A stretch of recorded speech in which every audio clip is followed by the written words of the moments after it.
Hello folks, Blake Watson here, and I think I'm about to put out my official and final rant on Facebook. So I hope you'll bear with me. But when it's all said and done, and I've finished saying what I have to say, I just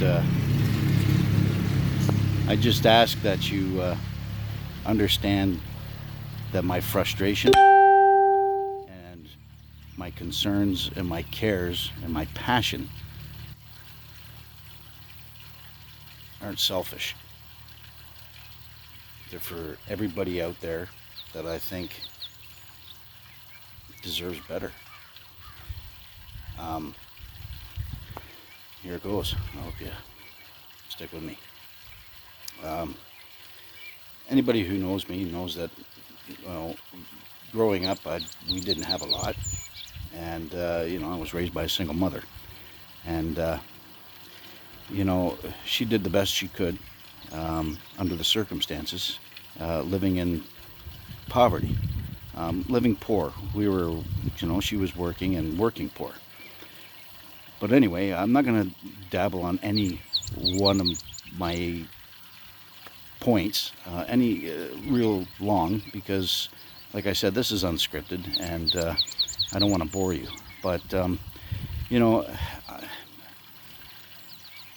I looked up to being a Canadian, and I looked up to being a part of a country that took pride in who we were, to the point where I used it to guide me through a childhood that was, had some turmoil in it and instability.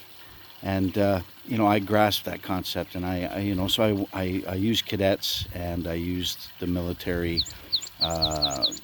beginnings to establish my personality, to give me structure and discipline, and I embraced it. And I moved on, and I excelled in those areas. I think I stated this on another video of mine, and I did well because I wanted to achieve big things. But I wanted to serve my country, and I wanted to serve my community, and I wanted to be a part of that operation, to be there for people, to care, and I pursued that. I got into policing, and I excelled in that. And, and I've got documentation. I've got numerous letters from judges, police chiefs, people of, of status within our communities, as they are structured now.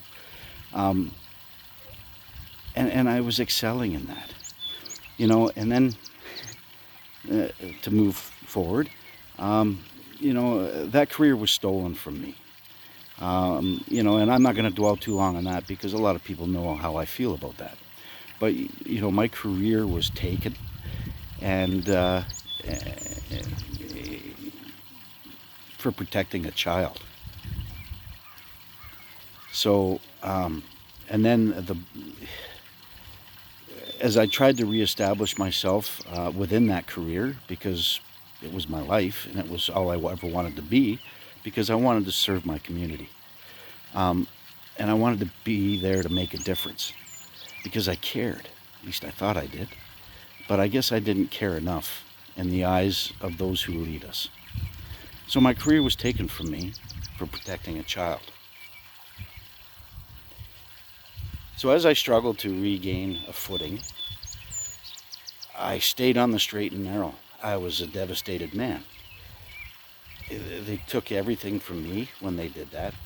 And I had a daughter at the time to raise, and she needed things in life.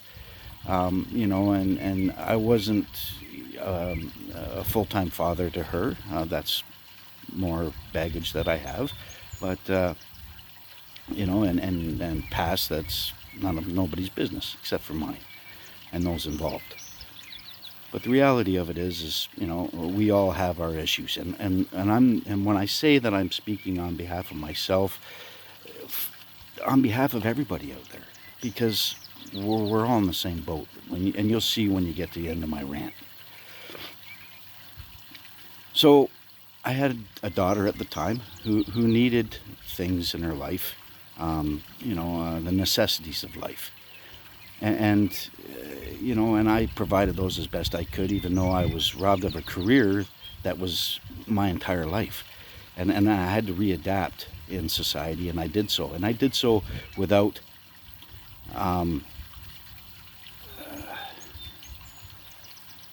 becoming a criminal. I was down low. I was in the ditch, but I stayed on the straight and narrow, and I continued on with life as best I could. And I tried to contribute in many ways, but I found it difficult because after I was ejected from my career in policing, I was left with no support. So the demons that were implanted in me by exposing me to that industry and the things within it, I was left to my own device. And man, it was a ride. Okay, so I was a heavy drinker, a lethal drinker. I was warned by the doctors that my alcoholism was going to kill me. And at the time, I had another daughter, my second daughter. And she was still too young for me to be that selfish. And even though I was not raging, but a lethal alcoholic, with a warning that if I didn't quit, I would soon die, I dropped it that day because I couldn't be selfish, knowing that my daughter still needed her father in her life. And I dropped it that day. I went home after I got the news on the phone, and I dumped every ounce down this drain in front of my wife. And I vowed that I wasn't going to touch it again until I saw my girls raised and stable in a country that I was proud of. Anyway, we'll move forward. So here I'm struggling, and then along comes my wife's cancer, the loss of a child through that process. But that loss saved my wife's life, and for that I am forever grateful, but yet saddened at the same time. Moving forward, struggling through her cancer diagnosis and the treatments that followed, I am forever grateful to our systems that facilitate our medical professions, because you know what? That's a necessity. And I'm going to say that word a few more times, necessity, because I'm going to make a point here very shortly, and then I'll probably sign off forever. But anyway, through my wife's cancer, she received the best care that, I believe was possible. Even though knowing me, had my conversations with certain key people in that industry that provided me information that makes me understand why I am who I am today. Okay, so we move through that process and we get her through it, and my wife's mentality was always in it to win it, even though her prognosis was 50-50. They gave her a 50-50 shot, and we knew it was up to her to keep positive, and she did it. Our daughter was young at the time, and she needed her mother, and she stuck with it. And we rocked through that process as best we could, and we stayed positive citizens. And then I started thinking through this process about our leadership and how things are run, and you know what, we all have opinions, I get it, and we all think we can do better than the person in charge. And you know what? I bet you some of us could. So I'm a big pro-advocator of self-governance. The Aboriginals, I'm a big supporter of the Aboriginals. I think they've got better focus on priorities than our current leadership. And and with our current leadership, it's all about revenues. And I said to a person the other day that if you think you're anything more to our leadership or our government than a source of revenue or a number, then you're a special kind of stupid. Because I can tell you right now, if you think about it, what is everything all about? It's, to them, it's all about money. Money, money, money. And I'm all about humanity. Humanity should take priority.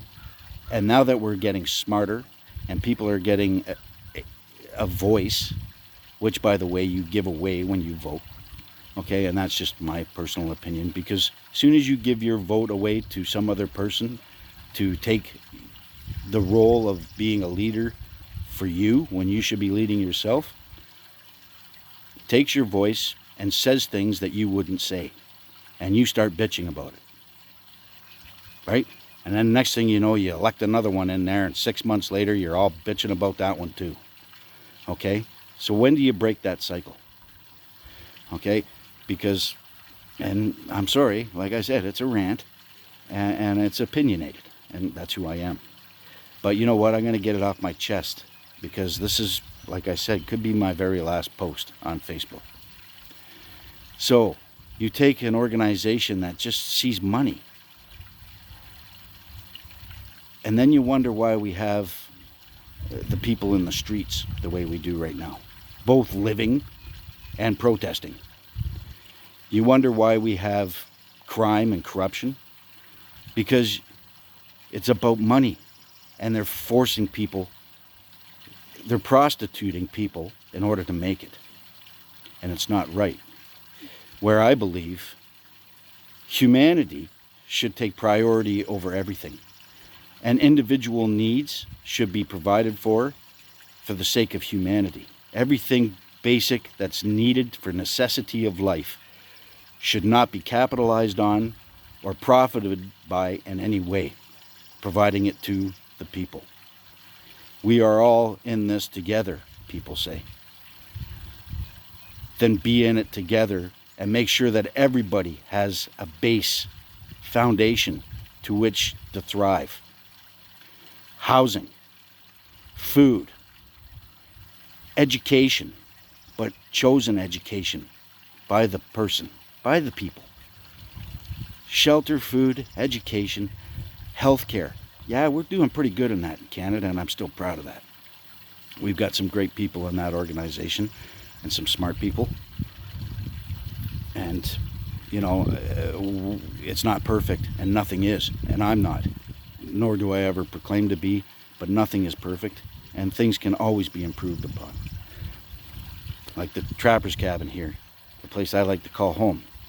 It was a dilapidated, falling down barn full of raccoon poop and dead rodents, and the rain had caused all sorts of problems. But I bought a bunch of junk, and I built it back to something that I call home. But it's all a person needs is just stability, food, shelter, healthcare. These things should be provided at a base level where there is no capitalization, no profit to provide it. And I dare use the word free. And those who know me, come and sit by my fire, you know what I mean about free. Everybody should truly be free and not held back and prostituted in any way, shape, or form. So, anyway, that part of the rant is over, and I applaud all those that have stuck with it this far, and I appreciate you, because at the end of it, it's all about you. It's all about us, and how we should all be striving for humanity and not revenues. Okay? So along comes COVID. We're going to speed right forward to it now. Along comes COVID, and it's devastating lives. And, When we are only told what we're told on our televisions and on our radios, remember, the government owns all of our media sources, okay? And when we are told what we are told on there, everything is approved by them. So they don't tell you everything in the backyard, what's going on, because you're on a need-to-know basis. But COVID hits, okay, and it panics everybody, and now we're on shutdown, forced, and these governments come in on every level, municipal, provincial, and federal. All governments are now changing rules, changing laws at their whim in order to suit what's needed by them at the time, robbing people of liberties and freedoms. And yes, I get it. There needs to be control, okay? But how do you succeed in real control without forcing people to panic, forcing people to suffer, okay? But you guys are proven at every level to do what you want, when you want, how you want. And if the law doesn't suit your need, you change it without even consulting the real people, the real majority. Oh, you'll sit in your closed rooms and your back hallway doors shut, and you'll make decisions for everybody because you've got their voice. Well, you know what? You've got their voice because they keep giving it to you. But I haven't given my voice away for years. I recently did in a municipal election because that's where I believe government should be established. On the level where you need to knock on that door because you've got an issue, you can actually reach the person that you have chosen as a leader. That's leadership I can consider. But there isn't one out of the group right now representing themselves on our TVs and on our radios with your tax dollars. And for any one of you that think for 1 second when they say paid for by the government of whatever, Ontario, Canada, whatever, that they paid for it. You paid for it. But yet you have no say because you gave their voice away. And they say things with your voice that you wouldn't say. Things like cuts to autism and, all these things that people are passionate about. Why don't you give it to the people to decide? And I'm a big advocator about maintaining our liberties and freedoms because people, they're starting to pull the wool over your eyes, and a lot of people aren't seeing it. And before it's too late, it will be too late. And you are going to see, most likely, civil unrest within this country. And I'm pretty good at predicting things. If you ask everybody around me, they hate me because I'm usually right. So, it should be about humanity. COVID comes along, the panic goes on, and people now are on shutdown, forced to shut down. Okay? And there's people going out of business, and the middle class is collapsing. And I've always been a bit of a conspiracy theorist, or whatever you want to call those people. But I believe that the government is making a shift to push out the middle class, and you either become rich or you become poor. And we're going to see a lot more people become poor through the process. And as it turns out, I'm one of them. Here, I've been trying to establish my small business for years now. And every year it's been growing a little bit.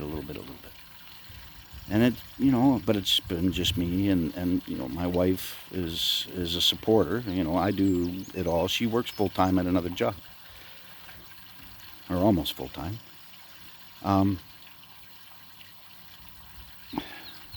So I'm building a business, trying to make it in this world. And we pay taxes. Like everything we buy, everything we make, we have to tax for them and give them their cut. Everything that we buy afterwards with that money that we get to keep, they tax it again and they keep it. And they build their pockets full of it. Tax dollars. And us little guys, Us people out here in the trenches trying to survive, just keep taking it, right? So COVID has knocked the wind out of a lot of sails, and people are struggling, and I'm one of them. And this is where I'm going to finalize in my rant. Because when I say what I say, I understand if you don't agree. And if you don't believe me, then unfollow me.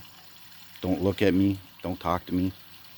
Move on. And because you're entitled to those beliefs. Any belief is your freedom to have. And I implore you all to have your own opinions, because that's what I'm all about. Self-expression, self-representation, and self-governance. Okay, we all know the basic rules to life and how to treat each other with dignity and respect. And that's what we need to just go about doing.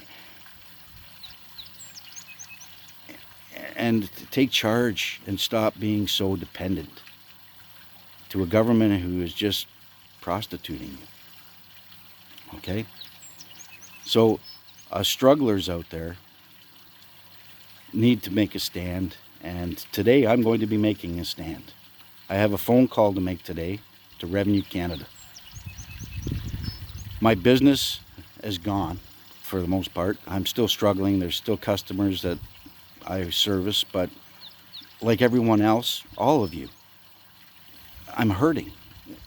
I've got a wife whose teeth are crumbling because she's a cancer survivor, and her teeth are crumbling again in her mouth. We just were able to scratch up enough money, a couple $1,000 last year, to have some surgery, some corrective surgery done to give her some confidence back.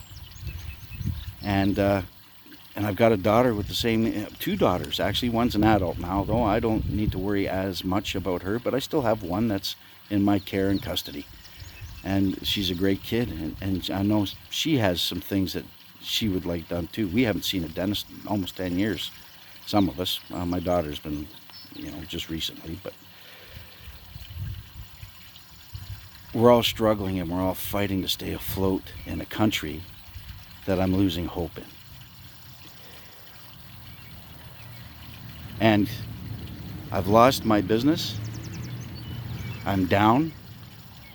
And I go to the mail. The Government of Canada. Revenue Canada.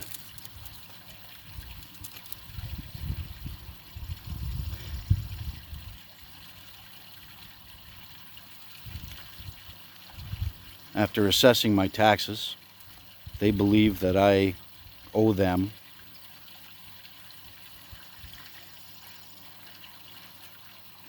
close to $10,000. I'm going to just round up. Okay, I'm rounding up. But we're getting there. And they want it paid by September 1st. In taxes, by the way.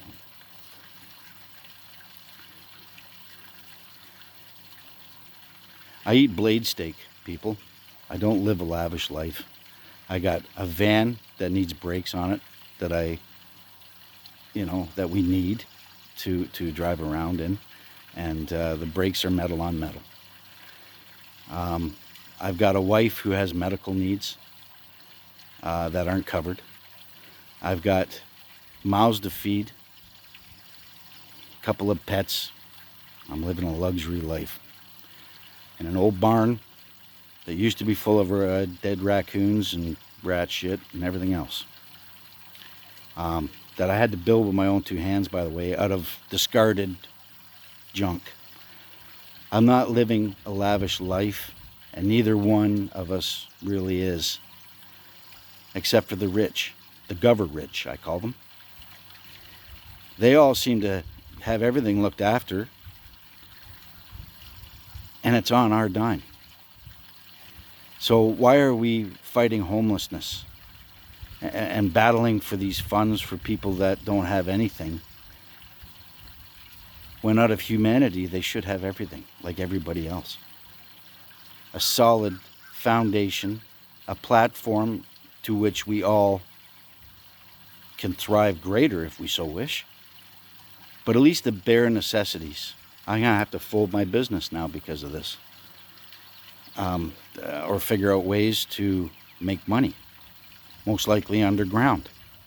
And that's what they want, I guess. They're forcing me to now reconsider becoming a bad guy. They took my career. They've taken liberties. And yet we sit there and we watch them on the news. We watch every level exposed in corruption, misdealings, mismanagement at every level. And yet we're still supposed to, and don't fail in it, or we're going to charge you. Well, on that note, I can tell you that after I make my phone call today, and after experiencing all that I've experienced in my 50 some odd years of being on this planet, that humanity is going to come first from here on in for me. And I refuse to fund any further any level of government that is not ethical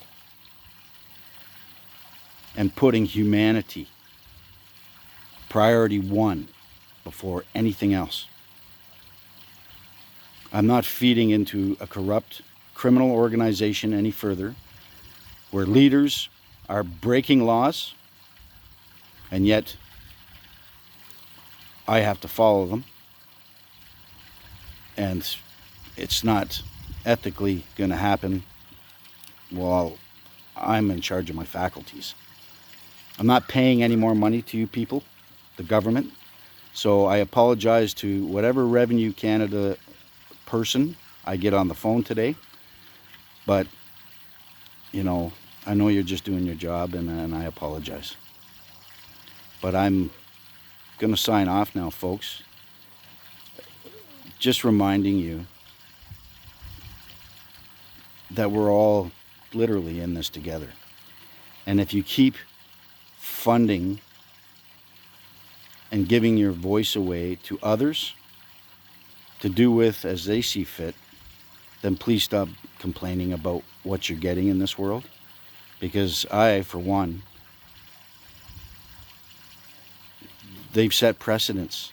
So if they're going to come and arrest me because I refuse to pay criminal organizations or fund them in any way, shape, or form until I see humanity being put first, then by all means come and arrest me. Because I'll be sitting right here on my front lawn, the trapper's cabin, and doing my best to make ends meet in a world that you're making it harder and harder to do so. So as I'm out there doing what I have to, clawing and scratching at the scraps and the meaty little morsels that I can find on my own in order to make sure that I can keep a roof over my head and food in my belly and pay the taxes that are required to get those things to keep you happy. But those taxes are the only taxes you're going to control anymore. Because if you think I'm working and giving to you when you're not doing what the people need, then I'm going to cut the funding. And if you think that I'm the criminal because of it, well, I want the cell next to Trudeau and all the rest of them. Okay? Because you set precedent. And the people are starting to see it, and I'm one of them. And I've seen it for a long time because I've worked in your industries and with your people. Don't John Cherry me now. You people. Because it is you people. Stop prostituting us people at any level. Because I'm not paying. I'm not funding it anymore, so come and get me. And here I'll be. Till then, folks, you know me. Stay safe. Stay healthy. Stay informed. But stay free doing it. And I wish yous all the very best in a world where the very best only goes to those who can steal it. And that's what your pockets are being picked. So start representing humanity and represent each other. And together we'll get through this. Thanks.